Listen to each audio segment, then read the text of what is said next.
Hi guys, it's Harry.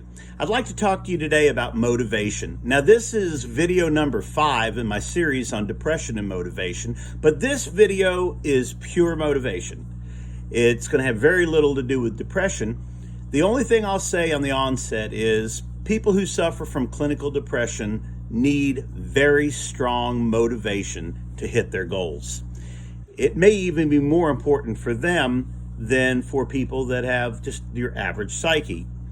That all being said, everything that we're going to cover today is part of motivation, straight up normal motivation that anybody can take advantage of.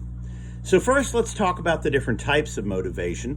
There's both short-term motivation, I've got to get a touchdown, I've got to climb that hill, or there's long-term motivation that we tend to call goals. I want to become president of the company. I want to become independently wealthy. Whatever those goals are, if they're your goal, then they're worthwhile. So the other type of motivations are both positive motivators and negative motivators. Some motivators are both positive and negative. And what I mean by that is, let's say that you're trying to score a touchdown. There is the sense of positive motivation when you have teammates that are urging you on and cheering for you, and everybody in the stands is cheering for you. But there's also the negative motivator within that same cheering of the pressure. What happens if I don't make it? Well, let me start by telling you that fear of failure is normal. Everybody faces that. But let me try to explain to you why what we're going to talk about is so important today. Everybody fails. The people who have the most success fail the most often. And that's throughout history true. You look at Abraham Lincoln. Abraham Lincoln was defeated for every political office he ever ran for until he became president. J.C. Penney went bankrupt 3 separate times before he came up with the Penny's department store. But they still made it to the top of their game. They still made an amazing commitment, and they kept going through it all. Now, it's human nature when you fail to be upset. It's human nature when you fail to want to give up. What keeps you going? Well, what keeps you going, I believe, is the actual secret behind true motivation and behind true success. And that is the why. Why are you doing what you are doing? Why do you want to be the CEO of the company? Why do you want to be president? Why do you want to have a department store? And I will tell you, it's more than just money. It's more than just success or fame. You have people that will sit there and say, I want to be independently wealthy. Well, if they don't set goals and plans to hit that, it's still just a dream. It isn't real. So, but at the heart of everything, you have to ask yourself, why? Why do I want to be independently wealthy? For an entire generation of people that lived through the Great Depression, it was that they never wanted to be hungry again. They refused to be hungry again. My grandmother became independently wealthy. She did it as a businesswoman in a period of time when most women weren't in business. It was rare.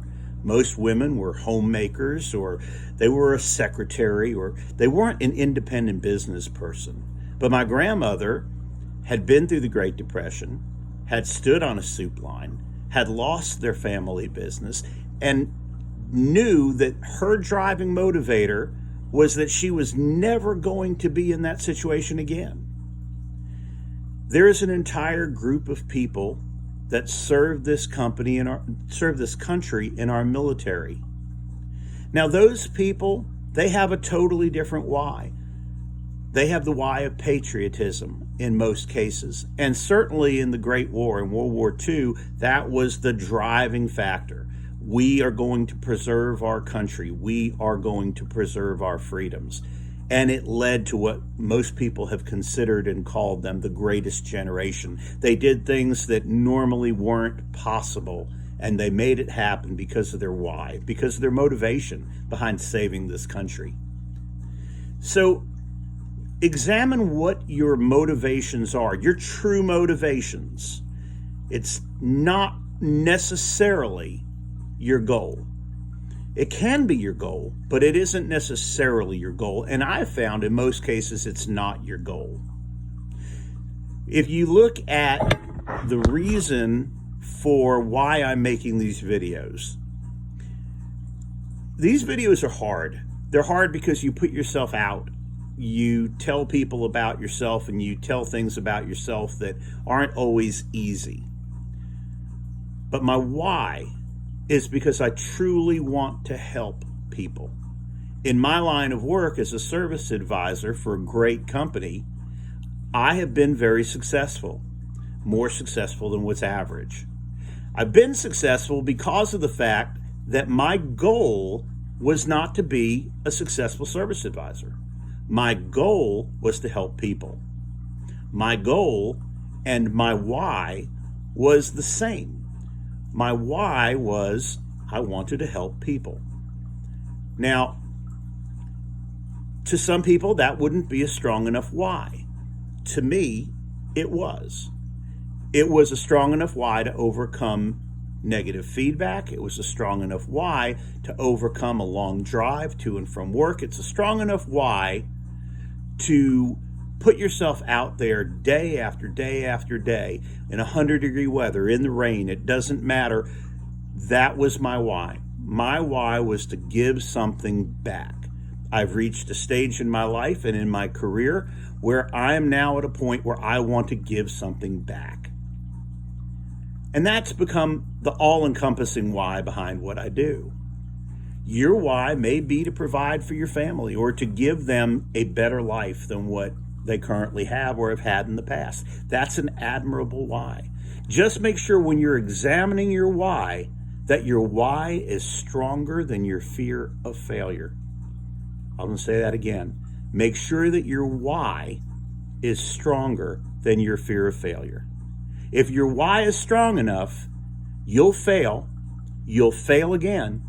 You may fail again, but you'll keep going. You'll keep getting better. You'll keep starting over. You'll keep pushing through, and eventually you'll find the success that so many people have found. WD-40 is called WD-40, not WD-39. Guess why? You got it. Failure. It didn't do what they wanted it to do. Remember this. The only true failure is you giving up on yourself and you giving up on your goals. If you go out every day and do your best and work for your why, you're going to get there. Darren Hardy, the editor of Success Magazine, will tell you that it's a compounding effect. It's the small little things that you do again and again over time that create success. It's the same thing with your why. Every day, work a little bit more towards your why. Eventually, you'll get there. Eventually, you'll get success. And eventually, you'll have the life that you want on your terms. I can't wait to help you get there. I can't wait to see you on the journey and sharing your successes. Remember, until I see you again, keep loving your heart, keep a smile on your face, and do something good for other people. Nothing feels as good as that, I promise you. Have a great day. I'll see you again real soon. Bye-bye now.